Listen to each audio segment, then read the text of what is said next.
এই ফুলের নাম হলো ক্যালেন্ডুলা ফুল।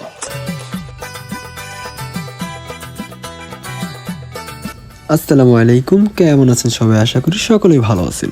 আজকে আমরা কথা বলবো ক্যালেন্ডুলা ফুল নিয়ে। ক্যালেন্ডুলা ফুল নামটা যেমন নরম, ফুলটার স্বভাবতই তেমনই উপকারী ও শান্ত। এই ক্যালেন্ডুলা ফুলগুলো সাধারণত কমলা বা হলুদ রঙের হয়ে থাকে, দেখতে সাদামাটা হলেও এর ভেতরে আছে অনেক গুণ। এই ক্যালেন্ডুলা ফুলগুলো ভোরের রোদে ফুটে এবং সন্ধ্যার দিকে ধীরে ধীরে বন্ধ হয়ে যায়, ঠিক যেন প্রকৃতির ঘড়ি। তাই একে অনেকে প্রকৃতির সময় চিহ্ন বলে। লোক কথায় আছে, ক্যালেন্ডুলা যেখানে ফুটে সেখানে নেগেটিভ ভাব কমে যায়। তাই অনেকে বাড়ির সামনে বা জানালার পাশে এই ফুলগুলা লাগায় ভালো অনুভূতির জন্য। নাইম ভাই ফুলগুলা মানুষের জীবন আর ক্যালেন্ডুলা ফুল দুটোই সুন্দর হয় যখন সহজ থাকা শিখে যায়। নাইম ভাই, মাহফুজ ভাই, এই ফুলের নাম কি? এই ফুলের নাম হলো ক্যালেন্ডুলা ফুল।